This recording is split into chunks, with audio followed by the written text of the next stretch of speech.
Semangat di dalam Tuhan. Oke, mohon maaf sebelumnya saya terlambat tadi karena belum bisa menyesuaikan dengan Jakarta. Wah, ternyata kalau Jakarta menurut prediksi Semarang 30 menit bisa 2 jam itu. Jadi keluar Moi macet luar biasa. Jadi sudah berjuang untuk bisa sampai di tempat ini. Dan sekali lagi terima kasih buat Pastor Steve bersama dengan Ibu yang sudah memberikan kesempatan. Terima kasih Pastor Silas Butika yang sudah menjadi sahabat luar biasa sebelum Adam diciptakan. Sudah menjadi sahabat yang luar biasa. Terima kasih pengurus di tempat ini, seluruh para pemimpin, seluruh jemaat sedang bisa ada bersama-sama. Ini kali pertama bisa bergabung bersama saudara semua, kepercayaan, anugerah, bisa ada di tempat ini. Dan saya bersama dengan istri, boleh bagi berdiri, ya ini istri saya, oke.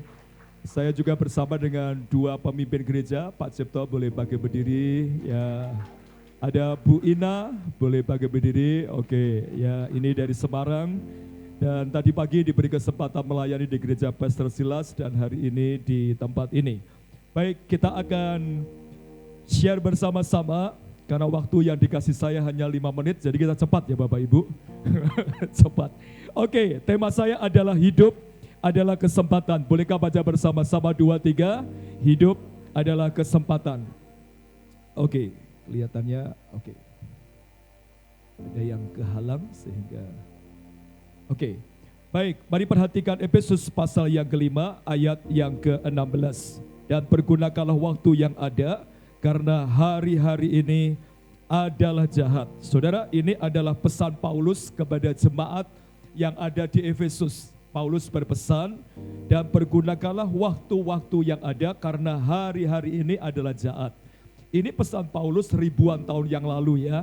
Nah, ribuan tahun yang lalu Paulus sudah berpesan, pergunakanlah waktu yang ada karena hari-hari ini adalah jahat. Apalagi sekarang gitu.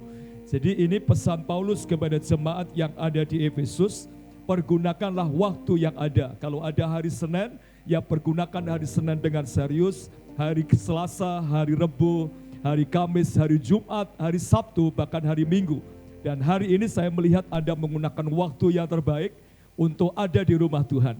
Nah, tapi mari perhatikan, bolehkah dibantu klik saja, apa yang disampaikan oleh Derek Prince. Derek Prince, dia berkata, kesempatan belum tentu datang kembali. Siapa Derek Prince? Dia adalah penulis banyak buku rohani. Dan salah satu buku yang saya baca, dia berkata, kesempatan belum tentu datang kembali. Jadi kalaupun ada kesempatan, belum tentu kesempatan itu bisa datang lagi. Jadi memang ada yang mendapat anugerah, mendapatkan kesempatan ketika kesempatan yang pertama hilang dan diberi kesempatan lagi. Tapi itu sangat jarang sekali. Makanya Derek Prince berkata kesempatan belum tentu datang kembali. Slide selanjutnya.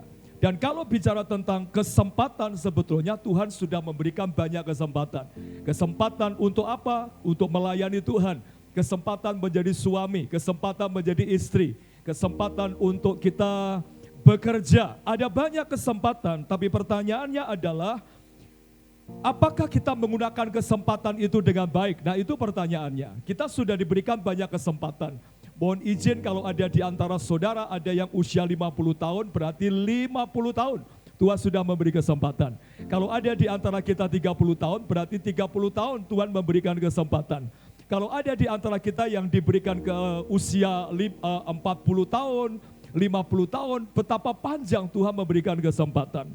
Nah hari ini kita mau belajar satu tokoh yang diberikan kesempatan oleh Tuhan, tapi tidak menggunakan kesempatan dengan baik. Siapakah dia? Slide selanjutnya, Yudas Iskariot. Mungkin sudah ada yang dengar khotbah ini, tapi ini penting untuk kita renungkan. Perhatikan slide selanjutnya, Kisah Rasul 1 ayat 17 sampai 18. Dahulu ia termasuk bilangan kami dan mengambil bagian di dalam pelayanan ini. Yudas ini telah membeli sebidang tanah dengan upah kejahatannya, lalu ia jatuh tertelungkup dan perutnya terbelah, sehingga semua isi perutnya tertumpah keluar. Saudara mungkin pernah baca ayat ini, tapi mungkin di antara kita sebagian besar hanya lalu begitu saja. Tapi menarik untuk dipikirkan, satu tokoh ini Karena menurut saya tokoh ini diberikan kesempatan luar biasa tapi tidak menggunakan kesempatan itu. Slide selanjutnya. Nah, siapakah Yudas Iskariot? Yudas Iskariot itu adalah satu sosok di mana dia asalnya dari kota Keriot. Kota Keriot itu sebelah selatan Yudea. Ini adalah daerah kota. Jadi Yudas Iskariot itu satu-satunya murid yang berasal dari kota. Kalau 11 murid yang lain dari Galilea. Nanti saudara bisa pelajari, rata-rata mereka dipanggil dari area Danau Galilea. Termasuk Petrus, Yakobus, Yohanes, Matius, dari Yeriko dan segala waktu dia berdekatan mau arah ke Yeriko. Tapi ini satu-satunya murid yang dari kota. Kalau yang lain dari desa, dari pantai, dari pegunungan. Tapi Yudas Iskariot kelompok kota. Berarti apa? Cara pandangnya pasti lebih baik. Cara berpikirnya pasti jauh lebih baik karena ini kelompok kota. Nah yang kedua, Yudas Iskariot adalah salah satu murid Yesus. Slide selanjutnya. Jadi saudara, yang kedua bukan saja Yudas dari kelompok kota, karena kelompok kota sama kelompok desa itu pasti ada beberapa perbedaan gitu ya. Nah Yudas orang top, orang hebat, orang dari kota, punya cara pandang yang lebih baik, punya cara berpikir yang juga pasti lebih baik. Yang kedua, dia salah satu murid Yesus. Dan menurut saya ini tidak main-main. Perhatikan slide yang ketiga, kenapa tidak main-main. Slide selanjutnya. Lukas 6 ayat 12 sampai 16, Yudas dipilih melewati doa semalam-malaman. Jadi Matius, Markus, Lukas, Matius, ada Yakobus, ada Yohanes. Saudara, 12 murid Yesus itu bukan dipilih Yesus dengan asal-asalan. Kalau saudara perhatikan Lukas pasal 6 ayat 12 sampai 16, Yesus harus berdoa semalam-malaman untuk mengambil keputusan besok memilih murid-muridnya. Nah, Yudas Iskariot termasuk salah satu yang didoakan semalam-malaman. Bapak Ibu saya rasa paham doa semalam-malaman itu jam 10 malam sampai jam 3 dini hari. Itu tradisi di Yahudi berdoa semalam-malaman untuk menentukan siapa yang Yesus besok harus pilih menjadi muridnya. Slide yang selanjutnya, tetapi bukan itu saja. Yudas Iskariot dia dipilih jadi bendahara Tuhan Yesus. Jadi ini posisi yang hebat, bukan posisi biasa-biasa. Kalau dalam struktural, posisi ketua, wakil ketua, sekretaris, bendahara, wah itu posisi top. Itu kalau dalam konteks struktural itu adalah badan pengurus harian yang selalu rapat memikirkan organisasi. Yudas bukan punya posisi yang biasa-biasa. Dia punya posisi sebagai bendahara, orang dekatnya Yesus, orang yang sangat dipercaya. Tapi saudara perhatikan slide selanjutnya, bukan itu saja. Tapi dia orang yang pertama mendengar dari Yesus. Orang yang pertama dari tangan pertama yang mendengar berita Yesus. Orang yang melihat ketika Yesus menyembuhkan orang sakit. Orang yang melihat ketika Yesus mengajar. Tangan dari tangan pertama. Yudas melihat mujizat, mendengar firman. Tapi perhatikan baik-baik slide selanjutnya. Yudas mengawali dengan baik, namun mengakhiri dengan kebaikan. Saudara, pertanyaannya apakah Yesus pilih kasih? Sehingga ayat Kisah Rasul yang kita baca tadi, Yudas dia jatuh tertelungkup, perutnya terbelah menjadi dua dan seluruh isi perutnya tertumpah keluar. Apakah Yesus sedang pilih kasih? Sementara muridnya yang lain dia dipakai Tuhan, tapi Yudas harus mati mengenaskan. Saudara, Yesus tidak pernah pilih kasih. Perhatikan Petrus. Petrus pernah menyangkal Yesus, tapi Petrus kemudian bertobat dan Tuhan memakai Petrus sekali khotbah 3.000 jiwa diselamatkan. Slide selanjutnya, pernahkah kita mendengar kisah perempuan Samaria? Orang yang dia hidupnya tidak benar, suaminya ada 5, yang ke-6 itu pun juga bukan suaminya. Hidupnya tidak karu-karuan, tapi ketika ketemu Yesus, perempuan Samaria ini tidak menyia-nyiakan, menggunakan kesempatan dengan baik. Dan ketika dia mendapat jamahan Tuhan, dia pulang, dia ke Samaria. Samaria dimenangkan. Yang ketiga, slide selanjutnya, saudara, pernahkah kita mendengar nama Nikodemus? Nikodemus sang guru yang sangat senior, guru Yahudi, orang sangat terpelajar, Malam-malam dia tahu Yesus ada di satu tempat. Dia datang berguru kepada Yesus. Dan Yesus bicara tentang kelahiran baru. Dan ketika Yesus mati di kayu salib, Nikodemoslah yang pertama menurunkan Yesus dari kayu salib untuk dimasukkan ke dalam kuburan Yusuf Arimatea. Saudara, saya sedang mau menyampaikan dari banyaknya tokoh. Ada Petrus, ada perempuan Samaria, ada Nikodemos yang tidak menyia-nyiakan sebuah kesempatan. Slide selanjutnya, tetapi berbeda dengan Yudas Iskariot. Yudas Iskariot menyia-nyiakan kesempatan. Pertanyaannya, slide selanjutnya, mengapa orang menyia-nyiakan kesempatan dalam hidup mereka? Saya berharap ketika khotbah ini disampaikan, Bapak Ibu kiranya Roh Kudus bekerja dalam hidup kita untuk kembali menyadarkan. Khotbah ini juga buat saya. Ini bukan hanya buat Bapak Ibu, tapi buat saya mengoreksi hidup saya. Sebagai hamba Tuhan, apakah saya menyia-nyiakan kesempatan? Sebagai hamba Tuhan, apakah saya menggunakan waktu dengan baik? Saudara, mari perhatikan Yohanes 6 ayat 64 sampai 67. Tetapi di antaramu ada yang tidak percaya, sebab Yesus tahu dari semula siapa yang tidak percaya dan siapa yang akan menyerahkan dia. Lalu ia berkata, sebab itu telah kukatakan kepadamu, tidak ada seorang pun dapat datang kepadaku kalau Bapa tidak mengaruniakannya kepadanya. Mulai dari waktu itu, banyak murid-murid yang mengundurkan diri dan tidak lagi mengikut dia. Perhatikan ayat 67. Maka kata Yesus kepada ke-12 murid-muridnya, apakah kamu tidak mau pergi sekalian? Wah, jadi kalau saya pakai bahasa lebih tajam, apakah kamu gak mau pergi sekalian? Jadi ini kisah di mana Yesus habis saja melakukan mujizat 5 roti, 2 ikan, kasih makan 5.000 orang. Wah, itu menurut saya keren dan luar biasa. Tapi bukan saja 5 roti, karena itu baru laki-lakinya, belum perempuan, belum anaknya, kira-kira 10.000 orang habis makan. Lihat mujizat, rasul-rasulnya dia memecahkan roti dan membagikan sisa 12 bakul.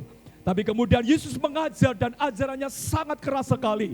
Dan banyak dari 5.000 orang itu meninggalkan Yesus. Ketika mereka meninggalkan Yesus, Yesus berkata kepada murid-muridnya, apa kamu gak sekalian pergi saja? Dan saudara, kata-kata itu yang membuat Yudas Iskariot kecewa. Slide selanjutnya. Saudara, Yesus sedang memberikan peluang menguji iman dari murid-muridnya.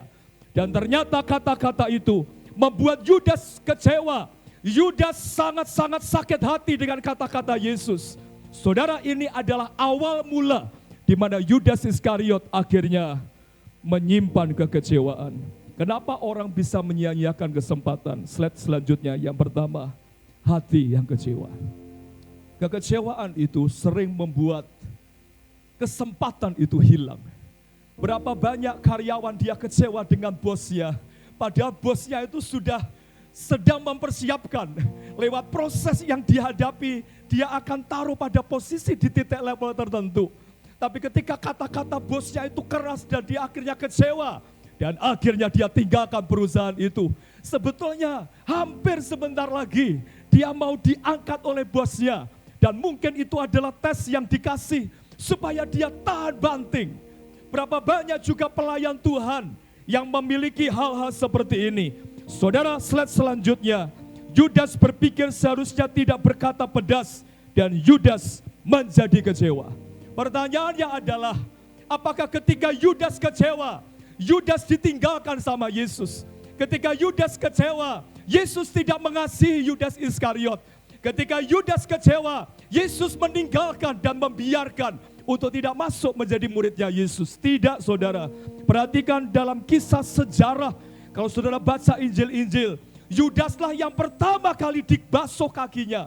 Dari 12 murid itu, Yesus tidak menghampiri Petrus, Yesus tidak menghampiri Matius. Yudaslah yang pertama dihampiri Yesus untuk dibasuh kakinya pada malam perjamuan itu. Yang kedua, Yudaslah yang pertama kali mendapat pecahan roti perjamuan itu dari Tuhan Yesus. Mungkin artinya tidak ada alasan kita berkata Yesus tidak mengasihi. Lihat kasih Yesus, dikecewakan. Pertanyaannya, apakah Yesus tidak tahu apa yang di hatinya Yudas? Sangat tahu. Tapi lihat kasih Tuhan yang luar biasa. Saudara, itulah Tuhan kita. Mungkin kita sering mengecewakan, tapi Tuhan sangat sayang. Kesempatan diberikan lagi. Tujuannya, siapa tahu bisa bertobat. Tapi ternyata Yudas tidak bertobat. Slide selanjutnya. Dan akhirnya dia jual Yesus dengan 30 keping perak. Yudas mengkhianati Yesus. Dan ketika di Taman Getsemani, Yudas mencium Yesus sebagai bukti bahwa ini orang yang akan harus ditangkap. Saudara, Yesus berkata, ada apa temanku? Di Taman Getsemani, dalam masa-masa pengkhianatan itu, Yesus berkata, apa yang engkau lakukan sahabatku? Apa yang engkau lakukan temanku? Wah, itu menurut saya luar biasa. Yesus masih menyebut Yudas teman. Yesus masih menyebut Yudas sahabat. Dan menurut saya, Yudas menyia-nyiakan kesempatan. Slide selanjutnya. Bapak, Ibu, Saudara, hati-hati dengan kekecewaan. Hati-hati dengan sakit hati, ketidakpuasan, bersungut-sungut menghakimi. Hati-hati dengan kekecewaan, jika terus dipendam akan jadi kebencian. Bapak Ibu, oleh anugerah Tuhan, waktu saya di Solo dulu 10 tahun menjadi wakil gembala, tidak serta-merta langsung pada posisi-posisi yang saya bayangkan. Saya dulu ngajar di Jogja, di STTI Yogyakarta, kalau saudara dengar, saya ngajar di sana. Dan karena ada salah satu dosen yang sekarang ada di Melbourne yang merupakan bapak rohani saya, itu harus pindah dari Solo ke Melbourne. Saya akhirnya diminta untuk bantu gembala di situ. Dan posisi saya waktu itu sudah dosen, sudah S2, master, hampir 1 tahun lagi selesai. Bukan magister ya, kalau magister kan 2 tahun, kalau master itu 4 tahun. Jadi saya kurang 1 tahun lagi, saya waktu itu sudah nulis dan sudah di ACC dosen pembimbing, dan hampir selesai 1 tahun lagi. Tapi Bapak Gembala yang tempat saya akhirnya ada berkata begini, mau pelayanan atau mau kuliah?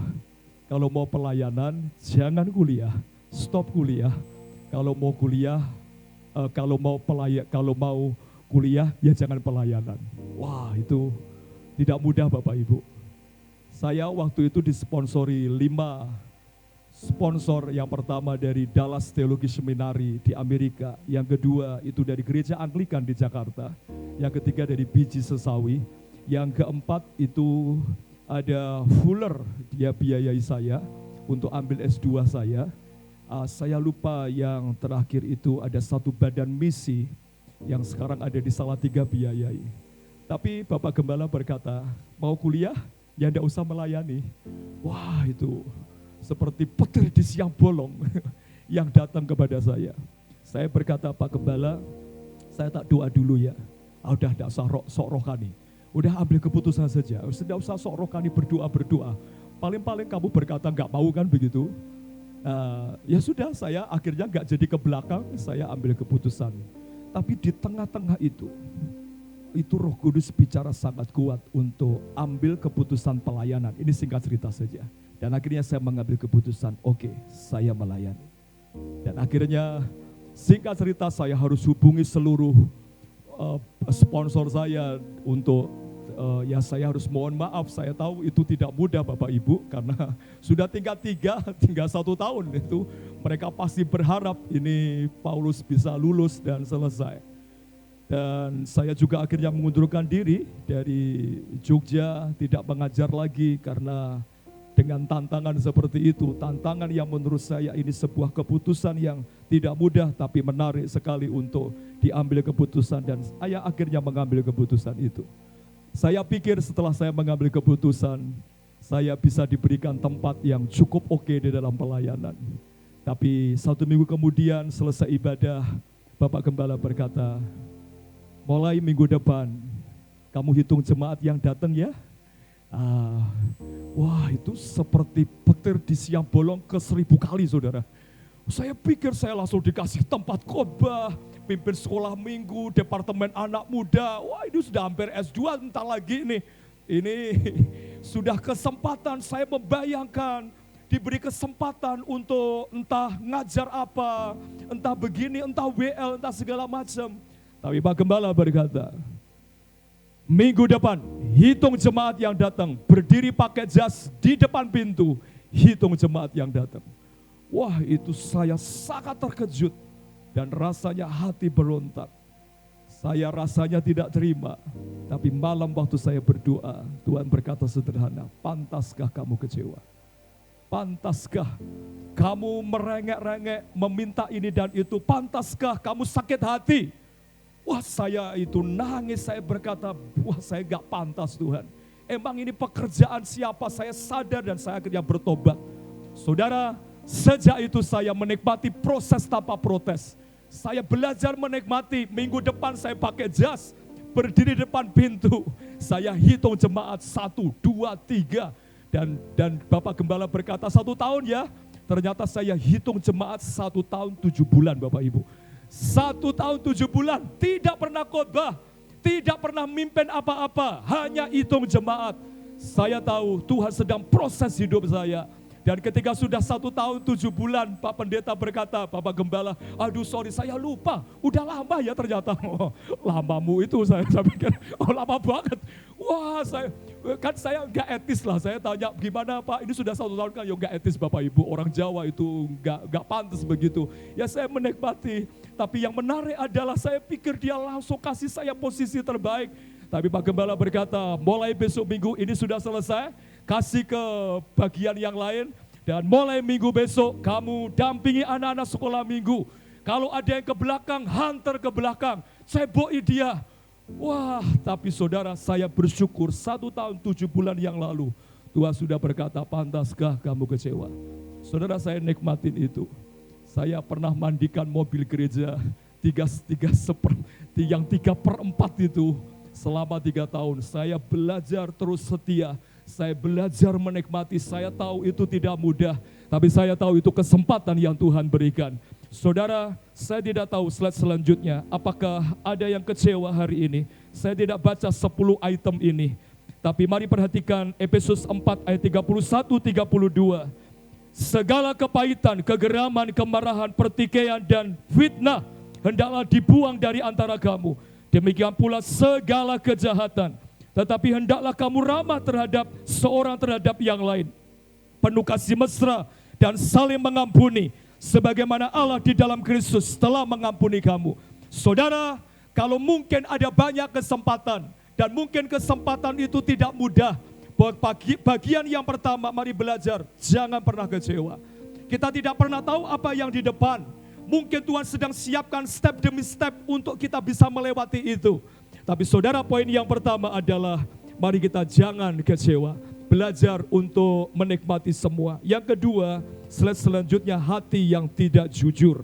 Saudara, kesempatan itu bisa hilang kalau orang hatinya enggak jujur. Slide selanjutnya, Yohanes 12 ayat 6 tidak perlu dibaca. 13 ayat 2, Yudas Iskariot biasa tidak jujur.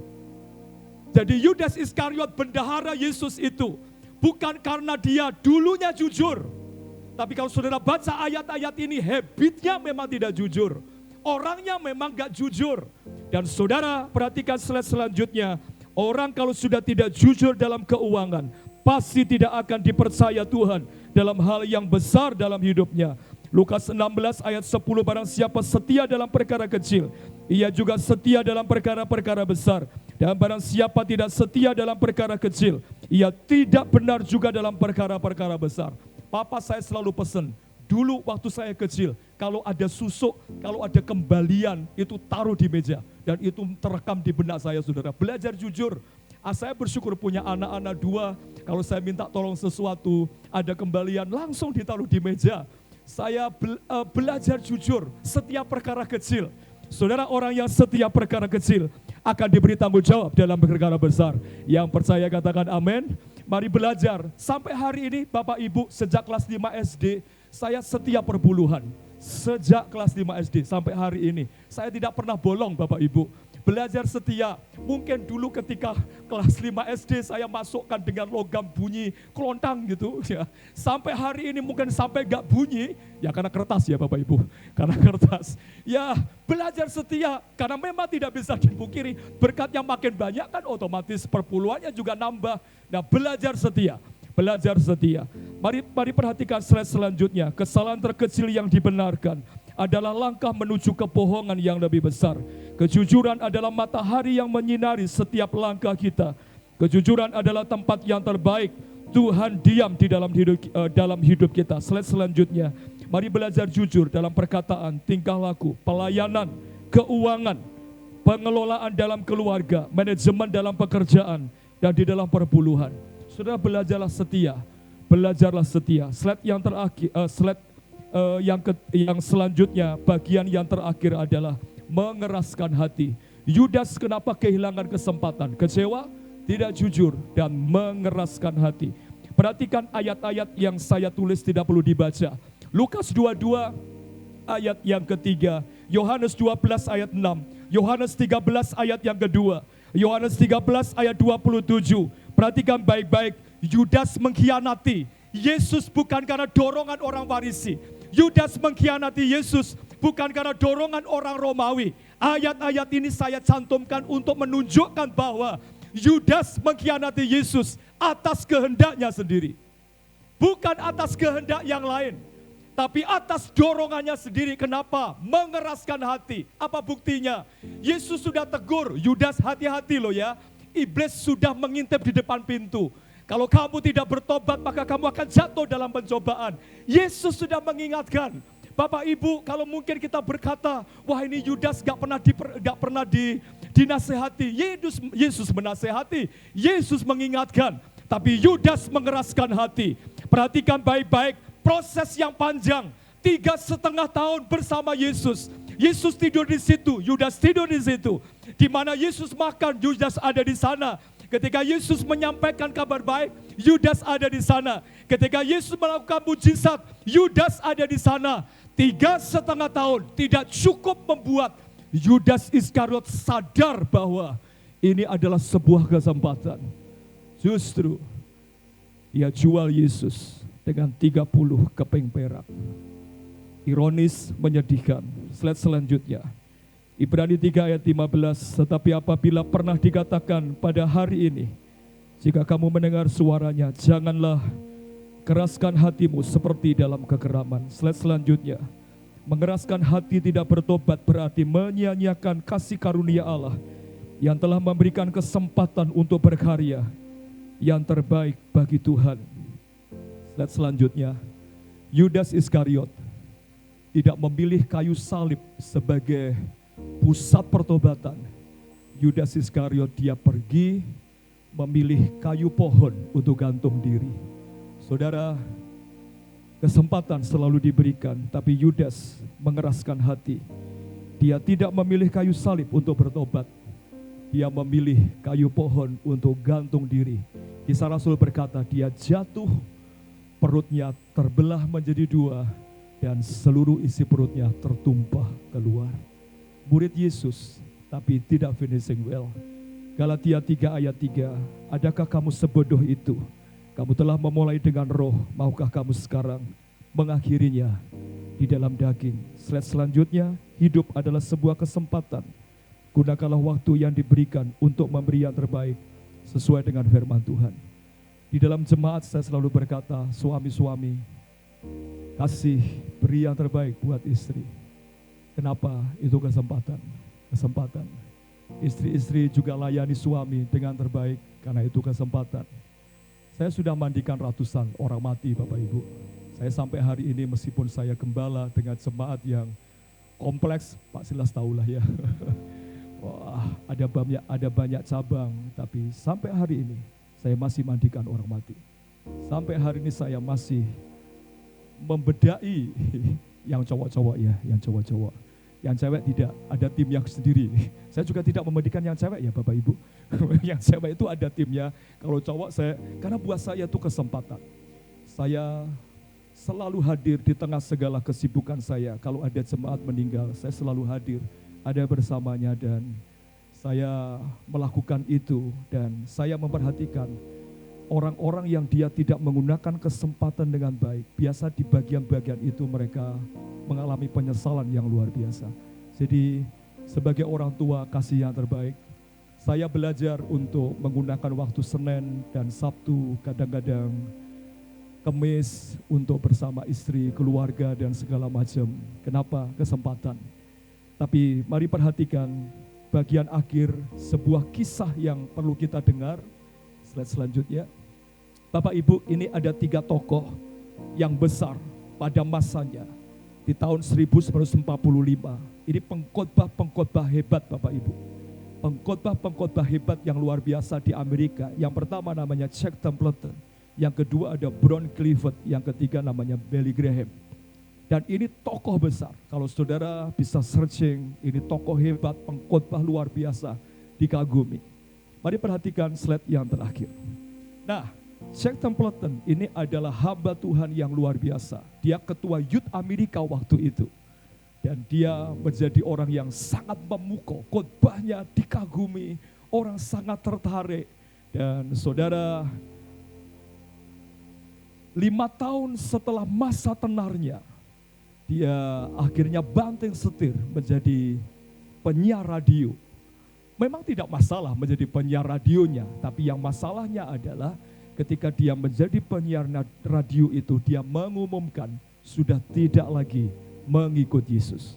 Jadi sudah tidak lagi percaya kepada Yesus. Ya kalau memang mau jadi penyiar radio, oke, karena itu pekerjaan.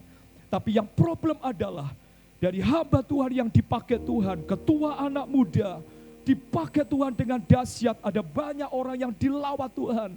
Tapi tiba-tiba ketika dia menjadi penyiar radio, dia berkata, saya bukan lagi orang Kristen, saya bukan lagi anak Tuhan, saya tidak lagi menjadi hamba Tuhan. Saudara, singkat cerita, dalam perjalanan tahun itu, dia pergi ke satu daerah di Amerika dan ditabrak oleh truk. Dan berantakan mayatnya dan tidak bisa dimakamkan. Karena mayat itu berantakan sana sini. Dan istrinya juga, istri dan 2 anaknya juga ditabrak di bulan yang kemudian. Dan keluarga ini lenyap dan tidak ada bekasnya lagi. Tapi 5 tahun yang lalu yang hebat. Yang kedua, Brown Clifford. Brown Clifford adalah pembicara hebat di Amerika. Saking hebatnya pembicara yang terkenal ini, kalau dia lagi khotbah, orang tidak ada yang bergeming. Dia duduk karena memang khotbahnya memukau sekali. Dan saudara, kalau dia khotbah, gereja-gereja penuh sesak dan ini lawatan Tuhan juga luar biasa. Tapi bukan itu saja. Kalau dia khotbah di kampus-kampus, orang pada berdiri, anak-anak muda berdiri, tunggu dia khotbah, bisa 2 jam, 3 jam khotbahnya. Dan kalau dia khotbah di gereja, lonceng gereja talinya sengaja dipotong supaya tidak dibunyikan, supaya dia bisa khotbah terus. Wah, kenapa? Saking memukaunya khotbahnya. Dan saudara, dia dipakai Tuhan luar biasa. Tapi 7 tahun di masa setelah dia jaya, dia mengambil keputusan untuk tidak lagi jadi hamba Tuhan, terjerat narkoba. Dia masuk dalam dosa seks yang sangat-sangat menyedihkan. Dia alkoholik yang sangat-sangat menyiksa hidupnya. Dan saudara, singkat cerita, akhirnya dia dipanggil Tuhan. Kondisi yang sangat mengenaskan, dalam kondisi kemiskinan, pendeta-pendeta iuran untuk beli peti mati buat dia.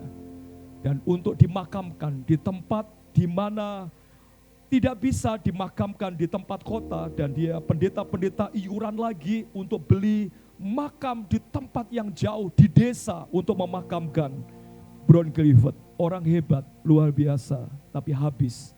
Istrinya kena kanker hati, anak-anaknya juga meninggal semua. Saudara, ini kisah nyata. Tapi berbeda sama Billy Graham. Billy Graham, dia tahu apa itu kesempatan. Sampai akhir hidupnya, sekarang sudah bersama Tuhan. Tapi dengan usia ratusan tahun, 100 sekian tahun. Usia yang panjang, tapi dipakai Tuhan. Diberkati Tuhan, sangat luar biasa. Hidup adalah kesempatan. Yang mau menggunakan hidup dengan terbaik, katakan amin. Tepuk tangan yang meriah buat Tuhan. Mari bagi berdiri bersama.